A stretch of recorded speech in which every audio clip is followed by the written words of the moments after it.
Assalamualaikum warahmatullahi wabarakatuh. Bertemu lagi dengan saya Mait Amir. Kali ini saya akan menyampaikan materi kelas 10 semester ganjil. Judulnya adalah pengenalan ilmu kimia. Kita lihat ilmu kimia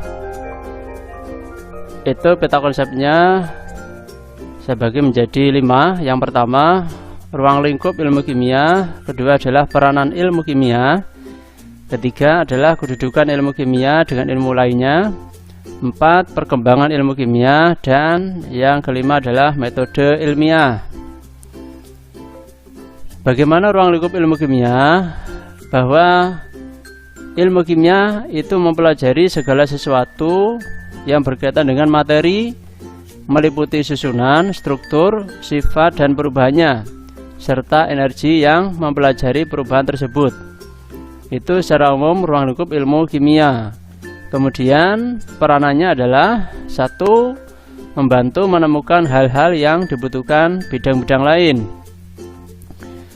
misalkan bidang biologi, farmasi, kedokteran, geologi, dan sebagainya. Yang kedua adalah dapat mengubah bahan alam menjadi produk yang lebih berguna. Ini peranan ilmu kimia. Yang ketiga, bahwa peranan ilmu kimia itu dapat memecahkan masalah yang lebih sistematis. Kemudian yang ketiga adalah kedudukan ilmu kimia dengan ilmu lainnya. Bahwa ilmu kimia ini ternyata sangat membantu sekali terhadap bidang ilmu yang lain seperti kedokteran, geologi, biologi, komputer, mesin, fisika, hukum, teknik sipil, dan lain-lain. Hampir semuanya ini membutuhkan ilmu kimia.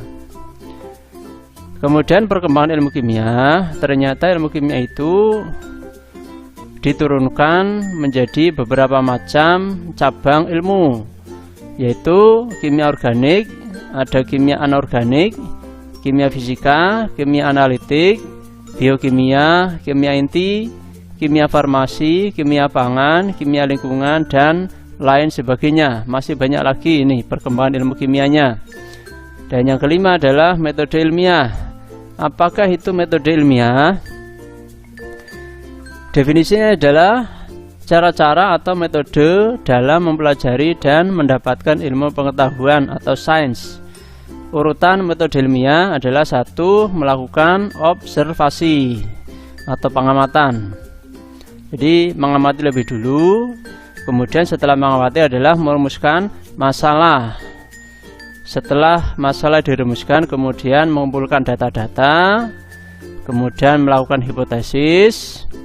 Hipotesis ini berarti menjawab sementara dari data yang dikumpulkan melalui masalah yang tadi dirumuskan.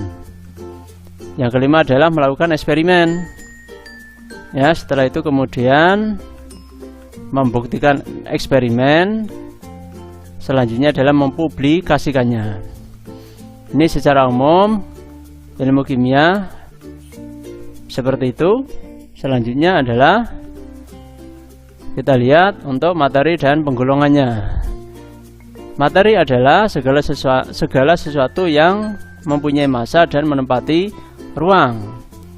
Ya, jadi yang mempunyai massa dan menempati ruang ini disebut sebagai materi. Contohnya seperti meja, kursi, kemudian lemari, termasuk manusia ini juga adalah materi karena mempunyai massa dan menempati ruang.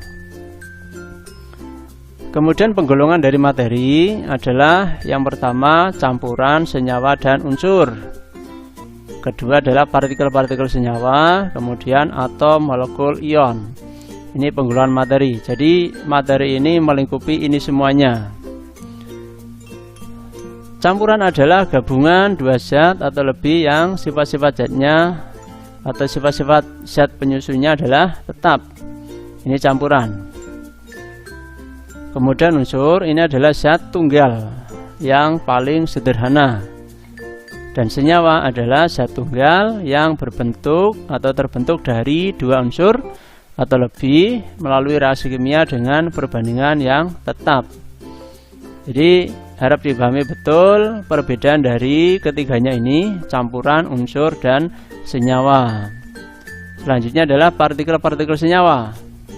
Misal, sebuah batang emas dipotong-potong menjadi kecil, maka itu yang tadi dipotong-potong adalah disebut sebagai atom emas. Ya, kemudian jika gula dilarutkan dalam air, maka gula akan tersebar secara merata dalam bentuk partikel-partikel kecil. Nah, namun sifat gula tidak hilang. Jadi partikel-partikel gula yang tadi menyebar, itu yang tadi dikatakan sebagai partikel. Selanjutnya adalah atom molekul ion. Atom itu apa? Adalah partikel terkecil dari suatu unsur. Ini nanti akan dibahas lebih lanjut tentang karakteristik dari atom, kemudian teori-teori yang berkaitan dengan masalah atom. Karena banyak sekali konsep tentang atom itu sendiri. Jadi dikatakan atom adalah partikel terkecil dari suatu unsur. Ini dikemukakan oleh John Dalton ya. Nanti dibahas di video selanjutnya. Kemudian yang kedua adalah molekul. Molekul itu adalah dua atom atau lebih, baik sama ataupun berbeda yang bergabung. Jadi molekul di sini nanti ada molekul unsur, juga ada molekul senyawa. Kalau penyusunnya sama maka disebut sebagai molekul unsur. Jika penyusunnya berbeda berarti disebut sebagai molekul senyawa. Kemudian ion adalah atom atau kumpulan atom yang bermuatan positif atau negatif. Kita lihat contoh-contohnya. Contoh unsur itu seperti ini. Ada hidrogen, lambangnya H, oksigen, lambangnya O, litium, lambangnya Li, karbon, lambangnya C, dan seng Zn. Ini contoh-contoh unsur. Nah, kemudian molekul unsur.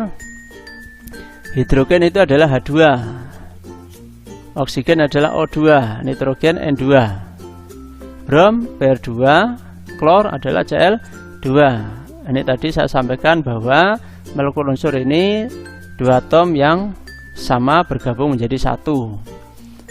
Nah, beda dengan molekul senyawa. Ini dua atom yang berbeda bergabung menjadi satu. Contohnya karbon dioksida itu rumusnya adalah CO2, air rumusnya H2O, gula C6H12O6, peroksida H2O2, dan seterusnya ya.